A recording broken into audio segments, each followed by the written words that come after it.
So far, there has been one team that has not been deciphered, figured out yet, and that is, of course, the now 11-0 Cleveland Cavaliers. The redemption story after their famous first-round exit, unfortunately, to the Knicks, and then the following year, last year now, with Donovan Mitchell's injury, and the regular season also plagued by a ton of injuries, and it was, in a lot of ways, very weird for them. Of course, they almost win 50 games regardless in the regular season, but what I want to do is take a look at the blueprint of this Cleveland Cavalier killing machine that has been absolutely impenetrable defensively and, in a lot of ways, pretty unstoppable offensively. And so I just want to diagnose some of the drivers and strategies that I've noticed go into both sides of the floor. First off, with offense, they find themselves second in the league with a 124 points per possession offensive rating, first in effective field goal percentage. They are just making the most number of shots from the floor off of the free throw line, 10th in efficiency at the rim, second in the mid-range, and then first in the three-point region. Defensively, they are fifth at 110 points per possession allowed, seventh in effective field goal percentage, fifth at the rim, third in the mid-range, and 26th at defending the three. Obviously, there are some components that we'll double-click on. So I want to tackle a few of the bigger buckets inside of offense first. Number one being transition. You hear both broadcasters and even players after the Cavs whooped the Warriors.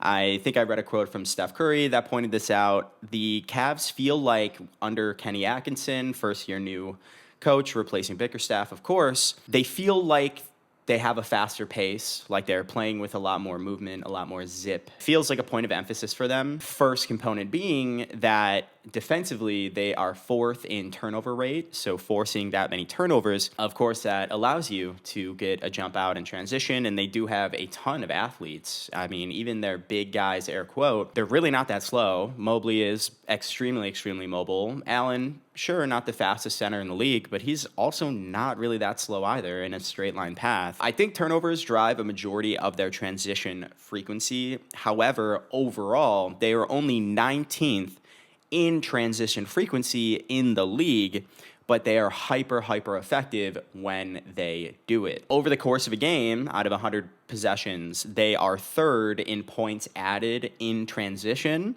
and then they are second in points per transition play, meaning the volume of points added on average across an entire game, they are third in the league at scoring via transition. And then within transition plays exclusively, they are very efficient when given the opportunity to score in transition, being second in the entire league. Kind of interesting to me that they're only 19th in frequency as far as just getting out in transition, but when you look at the overall points added and efficiency, it's clear that even if you're that, air quote, infrequent, but you are generating a lot of turnovers, just when you're given the opportunity to get out and run, they are making the most of it. And over the course of, at scale, 100 possessions, they are doing a great job of capitalizing and scoring in transition. So feels faster when they are turning on the jets, getting out in the open floor. They're making it count significantly. Moving over to half court now. Looking at the numbers and then kind of the eye test too, it feels like the Cavs and Kenny Atkinson, they are leaning closer to the Mark Daigneault, Oklahoma City infamous shot quality and transition defense are much more important than your winning the possession war and second chance points. A lot more concerned with generating a clean look and then darting back to defend the other team in transition, getting your defense set up for the half court, than crashing the boards, trying to win the possession war, scrapping along to try and win that way, for good reason, because they are currently first in the league at effective field goal percentage. They are just simply making all of their shots across the entire floor at a higher clip. In the half court, they are also first in points per play, meaning for every half-court play that they have, they are scoring the most number of points, just not missing a lot of shots. And then when they are in the half-court going up against the stationary, fully set up defenses,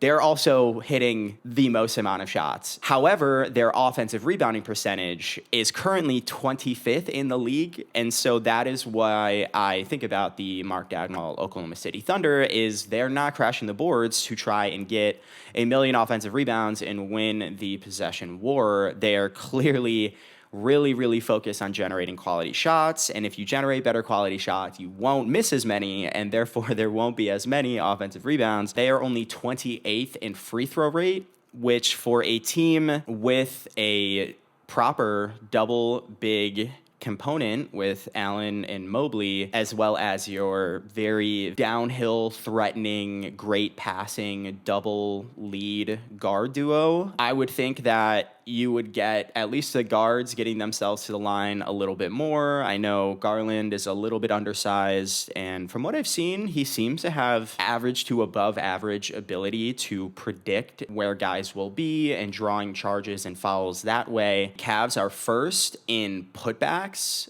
in the half court. When there is an opportunity for a putback scorer, they are doing it the most efficiently in the entire league. Just thinking about the free throw thing overall, it just kind of feels like to me, one, I think that they're actually generating such great quality looks, 3-point line or going into the short mid-range with floaters and everything. I just don't think there's really a ton of chance for guys to even foul them because they're just so open. It's literally just a make or miss kind of conundrum here. Offensive rebounding percentage pretty low, therefore you're probably not going to get fouled that way crashing the boards. So you know what I'm saying, it's a lot of generate really open looks, make or miss. Hopefully we don't miss. If we do, we're probably not going to get the rebound, get back in transition. Free throw stuff is slightly concerning. Obviously, I am an enormous proponent and advocate of needing guys who can generate free throws, muck up the game, wear down the other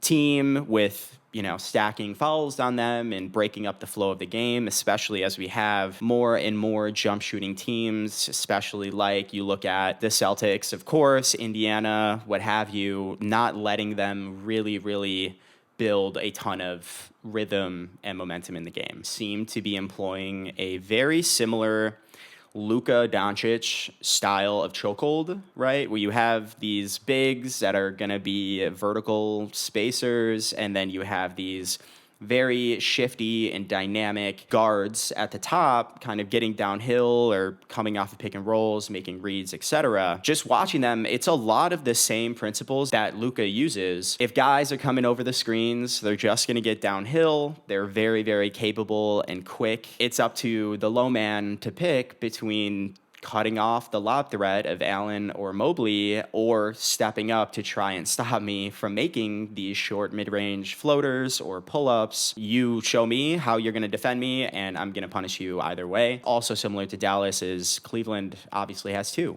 Just like Kyrie and Luka, you have Garland and Mitchell. Both these guys have been exceptional at making these sorts of reads. But also, most importantly, is they've been really shooting the ball well from the outside. Unlocks, the downhill space or opportunity to penetrate. Because guys have to go over screens, that is the key to unlocking this whole paradigm on the defensive end. And so you see that in the frequency of their shot diet across different regions of the floor. They are 10th in rim frequency, 23rd in the mid-range, and 11th from the three-point line. Even just a couple games ago, I think their mid-range frequency was higher, but it just sank even deeper below now. And so I think that you see that organic shot profile come into fruition with rims, threes, like your Luka Doncic's, essentially. I think that this trend is what we're going to see continue to evolve. Obviously, overall, mid-rangers are just not going to yield the expected returns in general, besides a handful of very efficient players, SGA, Kawhi, whatever. But I just want to flag this because, again, we're all pretty much used to Luka Ball and the Mavericks, but if you replace that with two dynamic tandem guards, Darius Garland and Donovan Mitchell, and then an increasingly capable hub in Evan Mobley, utilizing both his size athleticism to not even just score himself, but to pass out and facilitate outside of different regions of the floor in different matchup scenarios, and having everybody sort of run around, cutting off ball to open up pockets of space behind the three-point arc, again, depending on the situation, time, personnel, matchup, etc.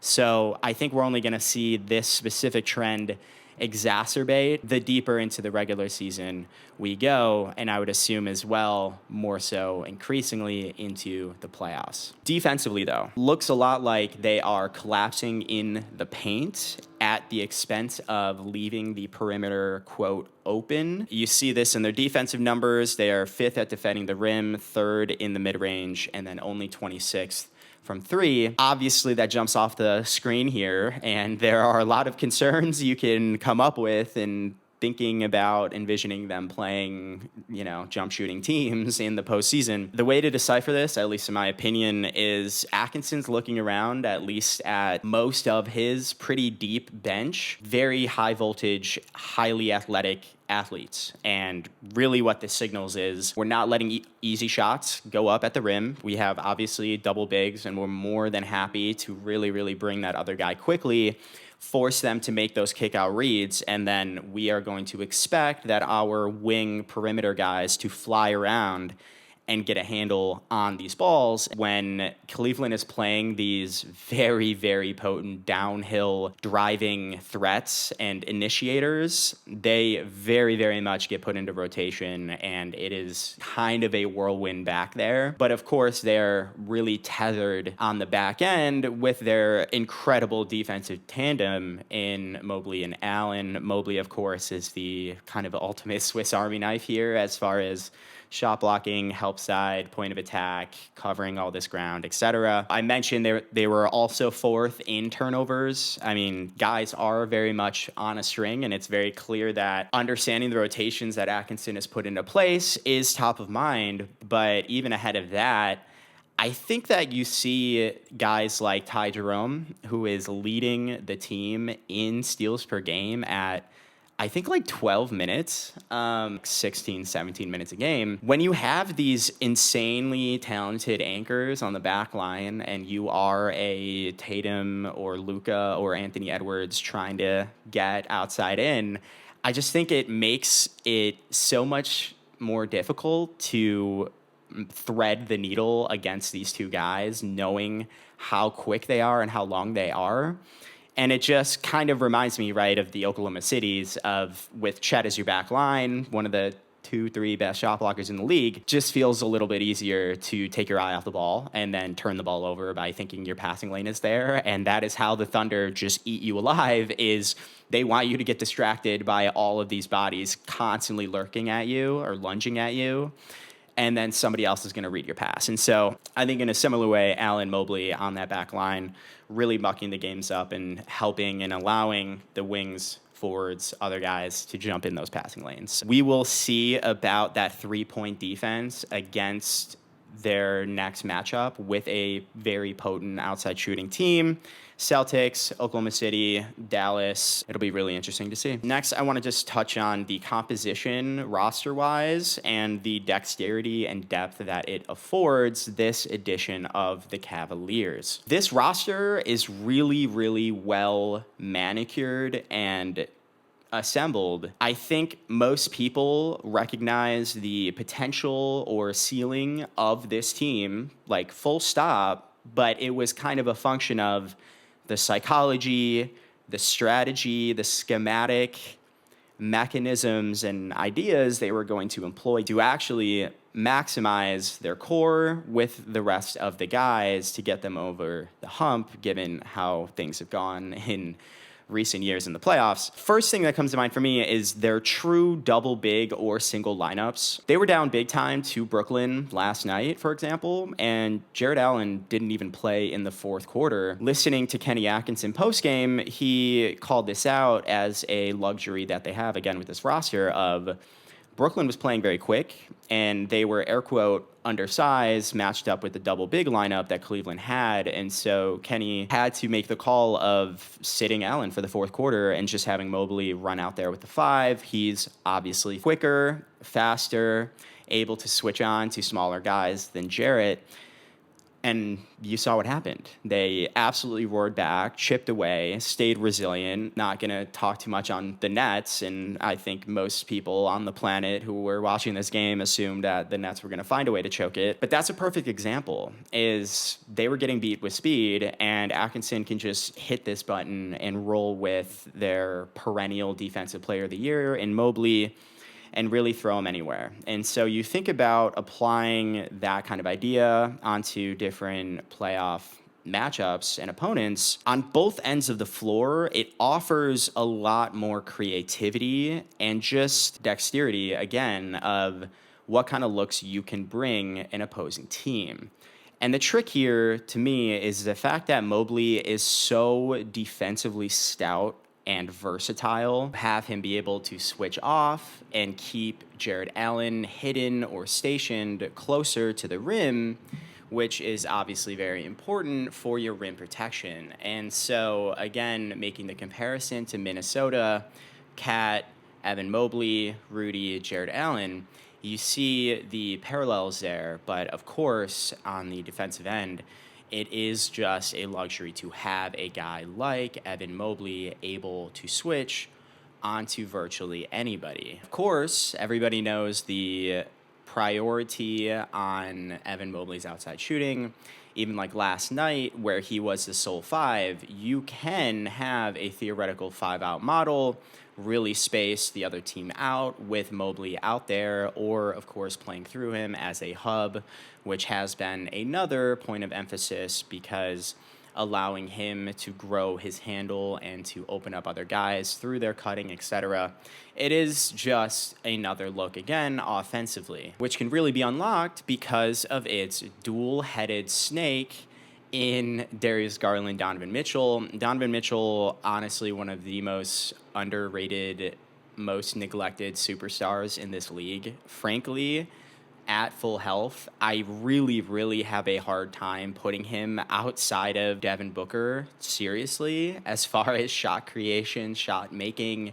The guy is really, really, really talented. It's been a minute since we've seen the incredible exuberance of Garland, and of course, if you didn't know this, last year was really weird. Injuries, he broke his jaw, had to eat through a straw, and lost like 15 pounds just trying to recover from that. And then, of course, by the time you get reintegrated and the postseason rolls around, he wasn't at 100%. And so coming in now, of course, he is shining, and it is awesome just to see as a just neutral observer and fan, because this guy was so exceptional earlier on, being an all-star already. Now it's not even a question. He is making pull-up off-the-bounce threes. He is very quickly navigating around guys, swerving around them from the outside. Again, he is shooting so well from the outside that you have to go over the screens, and he is just doing a tremendous job.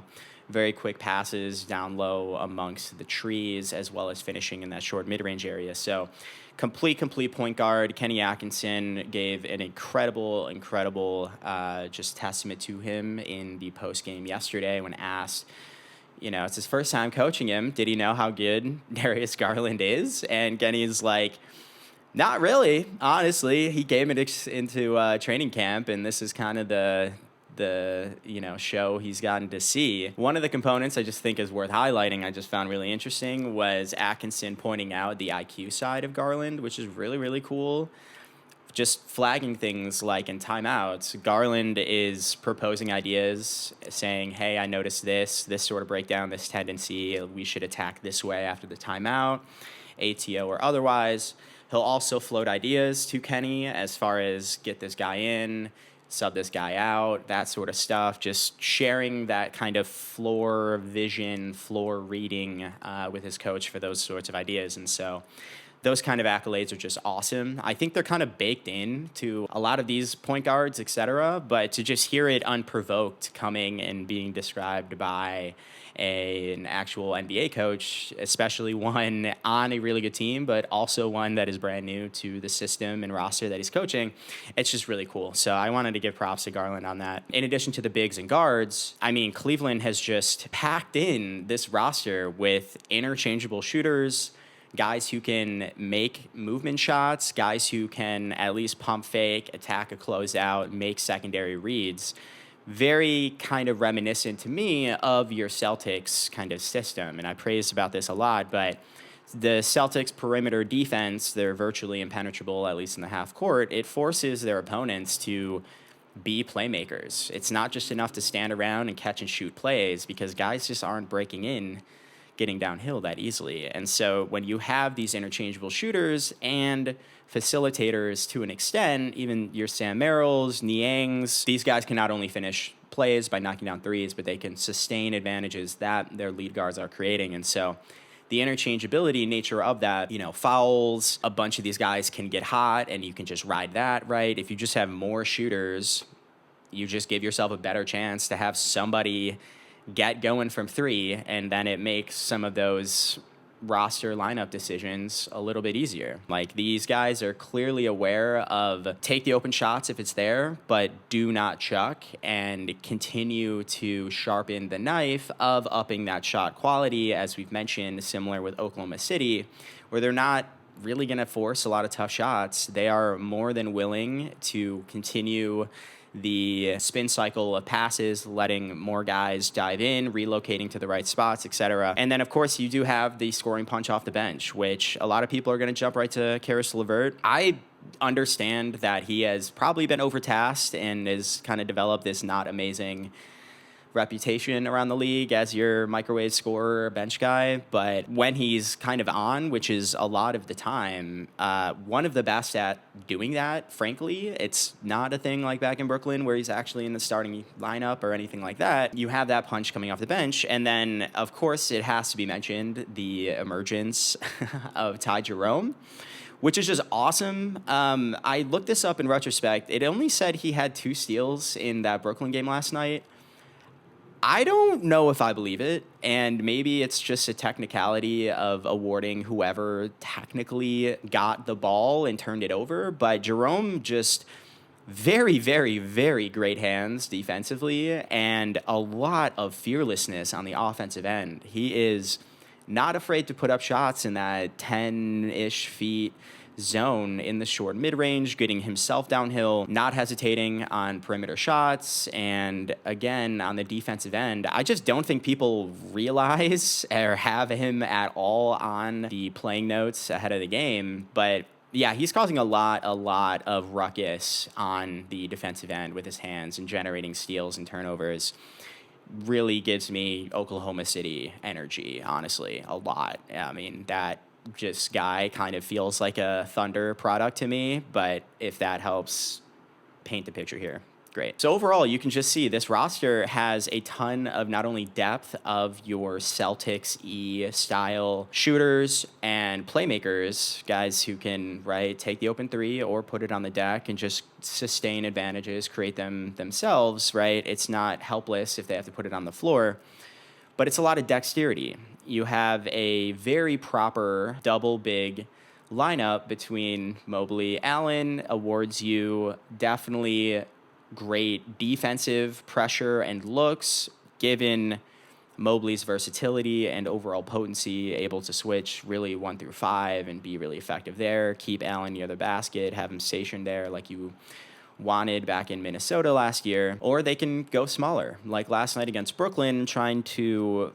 storm back. Atkinson realized that Brooklyn was really, really speeding up the Cavs, and a lot of times with these jump shooting teams, when they aren't playing their pace, it is hard for them to find their rhythm, and they end up not really stringing together a ton of awesome offensive possessions. And so last night, Mobley's in there in the fourth quarter as the lone big. Allen doesn't even play. It allowed them, of course, a little more spacing, a little more speed and pace out there. And it's great that Jared Allen clearly was okay with that, as Atkinson noted after the game. So they can just do a lot of different things. They have a lot of interchangeable parts between the bigs and guard stars, and the depth of it, including Karis LeVert scoring punch off the bench, and then you've got like a defensive punch. I was about to say defensive scoring punch. That doesn't make any sense. But the defensive punch of like Ty Jerome, I'm dead ass right now. Nobody is seeing him on the pregame notes to look out for his hands, but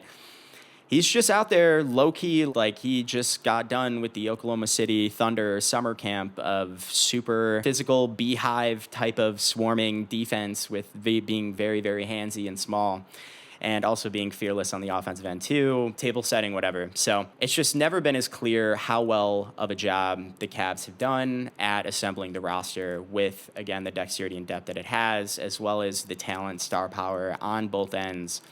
And it really feels like the Kenny Atkinson addition is really, really helping unlock not necessarily things. I mean, sure, you could point to the Mobley stuff, which we'll get to, but he just seems to be really maximizing this pace, movement, take the open shot, move here. This is our defensive principles. I'm going to trust everyone to fly around. Like, it just feels a lot more clear. Jared Allen is the only player above 30 minutes a game so far this year. He's at 30.2, so barely even that, which has to go to show and emphasize the level of depth and dexterity that, one, Cleveland has, but two, that Atkinson, at least early on, has proven he's willing to deploy.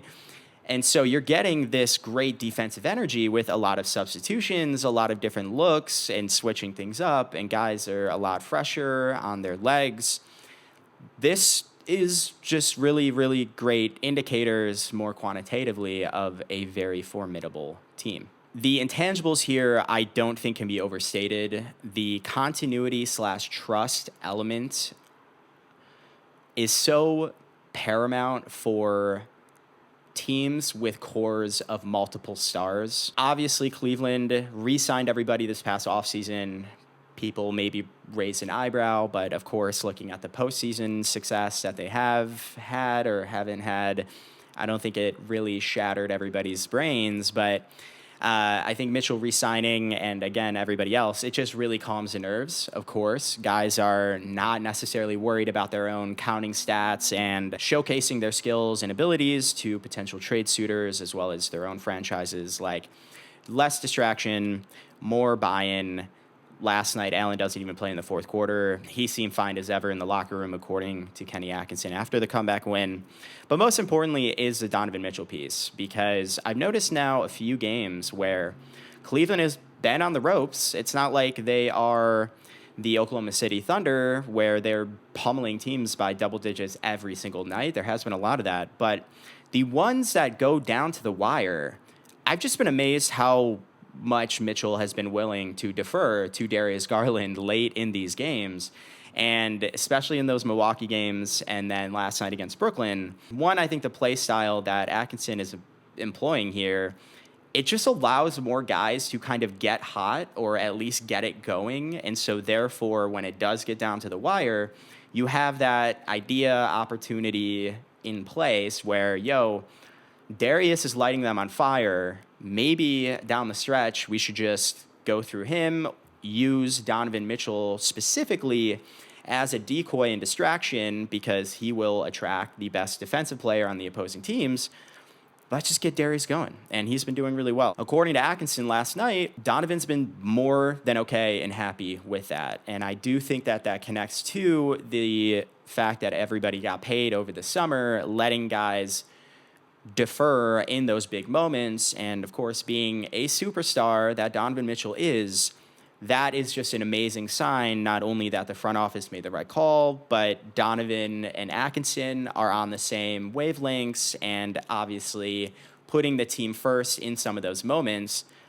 I mean, this is how you go 11-0. And this is also how you are going to have to win a really deep playoff series and come out successfully in a deep playoff run now, because the depth of perimeter impenetrability across the league on your Knicks and Celtics teams now is just going to require, again, a multitude of threats to initiate, score, everybody locked in, etc., and just having everybody be established going into some of these really close games. You just need to have as many threats as possible. And again, if everybody knows that you're going to get the ball on the last inbounds play, probably hurts your chances of coming out on top. So I just been really, really happy to see that. That's just a lot of trust in Darius for the rest of the team, especially coming off of last year.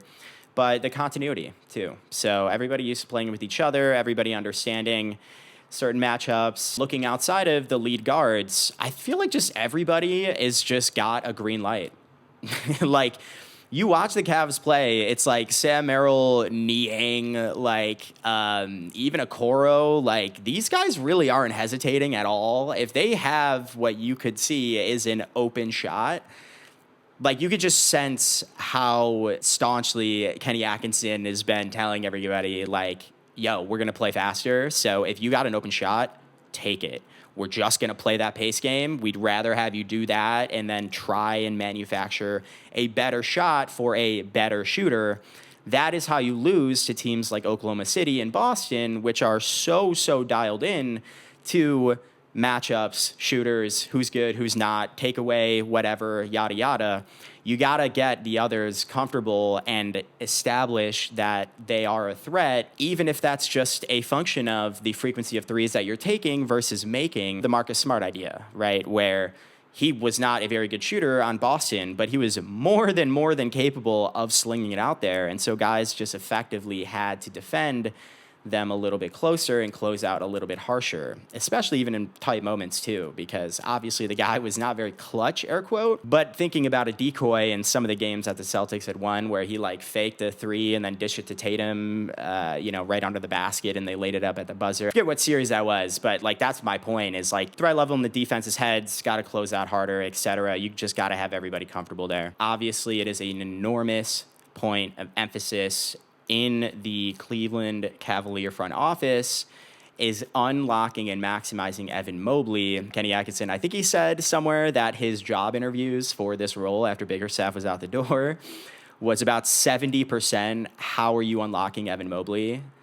If you didn't realize how big of a deal Evan Mobley is to this franchise, I hope that helps solidify that in your mind. Basing about 3/4 of your hiring decision for a brand new head coach in the NBA around one singular player's development, I don't know how clear of a sign or signal you need to understand how incredible of a ceiling Evan Mobley presents. I get how in years past the Cavs haven't always been the most sexy team to watch and whatever and follow. Looking at them now, like it is so clear that Mobley, again, the versatility on the defensive end, perennial defensive player of the year. I mean, that's just a given right there. But obviously, again, on the offensive end is just super important. There is a lot of buzz right now about cutting being an equivalent strategy to spacing in that if you can cut really well, even if you're not a great shooter, that is still an extremely effective skill set and strategy, especially when you're 7 feet tall and hyper athletic like Mobley. Even if you station him in the corner, think about a PJ Washington thing. The guy needs 2.5 steps off the weak side to crash the net if Darius or Donovan are diving in on the strong side. And these are the types of things where off-ball defense is going to be tested against the Cavs' opponents, especially against the Celtics, because when they are in the half court and just waiting for Luka or Ant to just try to get downhill, or Julius Randle, whatever you want to say, that is a buffet to them. What is not a buffet to them is the Indiana Pacers constantly running 16 marathons in the course of 48 minutes and having to be aware of everybody on the floor being able to kind of shoot from the outside, generally speaking, but just constantly relocating and making you think. If you can have Evan Mobley, Okoro, Allen, even the other guys, Dean Wade, just timing these cuts off the perimeter based on what is going on with the lead initiator, what have you, the size is going to help, the athleticism really helps, and yeah, maybe you're not knocking down these threes, 2s for 3s, but a lot of times with these cuts, like, you get guys caught off guard, you get at least a higher probability shot, not only for you, but generally, but you also stand a better chance of mucking up the game, getting yourself to the free throw line. And these are the kind of deflating plays, as I think Mobley himself pointed out last night, that demoralize a team. Like, if you get beat on a back cut after some dude drives in and it's untouched touchdown, pick 6 in the end zone, just rises up and dunks, that sucks. Or if you cut and then leverage any sort of advantage there to read the defense and make a very clean kick out pass for a clean look, and they knock it down, like, that's also demoralizing too. So these are excellent strategies that it seems like Atkinson is keen on deploying. Mobley specifically, he is up 3 field goal attempts a game and up 5 percentage points in usage. Mobley establishing himself specifically early seems to be an offensive strategy that the Cavs are considering. He seems to have a tighter handle and seems to have a more aggressive scoring mindset. He seems willing to be trying, and I also think somewhat with everybody locking in their money and nobody is necessarily as concerned, at least in the core, about their shooting percentages on the floor or whatever else, Mobley just seems to be better embracing an aggressive mindset without worrying about anything to do with misses or playing through mistakes, air quote, and just getting himself in positions, right, to improve. There seems to be a willingness factor. I attribute it, somewhat to the money thing, but also the trust and continuity thing, better understanding his teammates, rolling out with them. But then, too, this is just for the fan side of stuff. Dude, if you see Evan Mobley with the ball, getting himself, 15 feet, 16 feet or so inside of the arc, see him handle a little bit, rise and fire, putting his shoulder into guys, starting to do that, and even taking guys, again, on kickouts or some kind of miscommunication cue where he has some space to attack downhill, you're going to be really fucking impressed by this dude's athleticism. Like, I understand most people are already aware, great shot blocker, he's really tall, but he looks kind of like a wing, you know, he moves very fluidly and athletically. Now he can do that with the ball, and he's just getting better at it. Like, he's getting some degree of runway, and again, this guy's like 2.5 steps. This guy's like taking off like 10 feet away and just has the athleticism to just go up, duck a contest from the weak side help, and then still dunking it. Like, I'm just saying, this guy's probably going to have some really, really sick highlights as a handler, finisher, shooter even, what have you, connective piece on this team throughout this season. I'm just trying to Paul Revere this and spread the gospel, because just the way he'd been playing, I don't feel like we got to see a ton of that athleticism and, you know, skill kind of on display the way they were using him on offense. So, and again, his potency as a cutter rebounder is only going to get better, and it's clearly a tactic that Atkinson is very keen on. Him talking about cutting and its interplay with spacing, and he flags, you know, you traditionally think about cutting, and it probably mucks up the spacing, right? In that it's going to get guys in the way, and who is ever cutting is going to be in the way. But it's actually not the entire story, because when you cut, you're actually opening up a vacuum of space from where you were, because you're bringing your own guy with you and using the cut to occupy attention in the defensive psyche, and then having guys coordinated and in sync to take advantage of that new space being created is just that extra level of strategic thought work. And obviously it's not innovation, but especially with the assets and weapons that Cleveland has. If you have Evan Mobley cutting at 7 feet tall, hyper athletic and coordinated at his size, with movement shooters like Garland and Mitchell having the awareness and foresight to command that space that Mobley is just unlocked by warranting all that attention and stuff. It's just, this is the kind of stuff that really, really puts you in a bind. Mobley's threat level, that close to the rim, if he's cutting off ball, is very high. And leveraging that again to unlock where other guys are also similarly high threat levels in the spaces that Mobley was. It's just that's the extra kind of level that I think is really, really important for this team.